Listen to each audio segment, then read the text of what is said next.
Yisrael Edry is a young Israeli ultra-Orthodox man. He'd like to spend all his day in religious studies, but as the father of 2 children and a third on the way, life's challenges have stepped in. Reality hit. If you ask me, I'd like to sit and study all day long, but the reality is that you have to go out and work, especially if you want to live in an expensive city like Jerusalem, and give your kids what they need.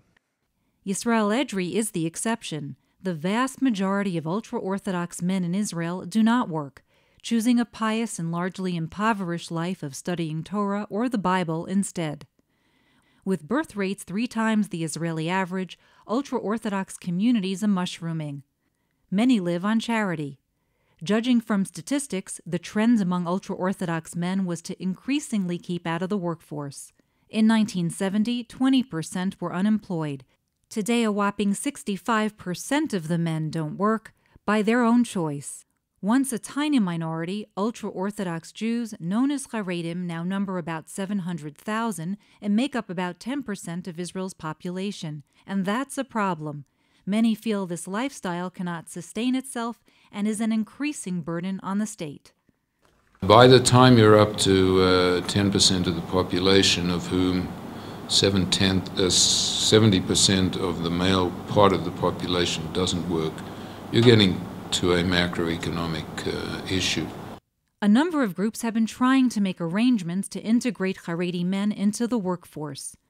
Without adequate education in math, science, English, and other core subjects, ultra-Orthodox have limited employment qualifications, and when they do decide to work, they prefer to do it discreetly.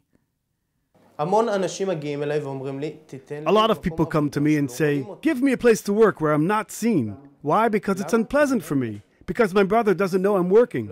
I know a guy who works in a high-tech firm for 3 years now, and no one in his family knows he's working. Dan Ben-David, a Tel Aviv University economist who heads the Taub Center for Social Political Studies, has been warning about the need to enforce core education on Haredi schools. We need more and more educated people because we're a more advanced society, and we need less and less uneducated. And what's happening here is perverse, because we're basically enabling a huge portion of society to deprive their kids of what they need when they grow up, and to deprive us as a society of the doctors and engineers and everything else that a modern society needs. At Tevet, an employment initiative by the American Jewish Joint Distribution Committee, they found that despite formal education, Haredi men caught on fast. It's very easy for them. Also, if you're talking about computers, they have a very high ability and a very high capacity of learning, of studying of those issues. So they can move into technology, computers, mathematics, without any problem. So it's even if they didn't study it when they were in high school and so on, it's not the barrier, it's not the problem. At Mafteach, they are also directed to training as bus drivers, nurses' aides, locksmiths, and even construction workers. People are not connected to reality because they're cut off. They never worked, and their fathers never worked. They never saw anyone who ever worked, and so they don't have any idea what a working man does. But the moment they understand that a man with a job needs to work, they work. It's hard to get rid of a stigma, but I believe that after a few years, this stigma will go away when they see haredim in many more senior positions. Let's just say I got involved with Hatzalah because I come from a family of medicine. My father's a doctor, my mother's a nurse, and I've always wanted, that's been my dream to also one day do that.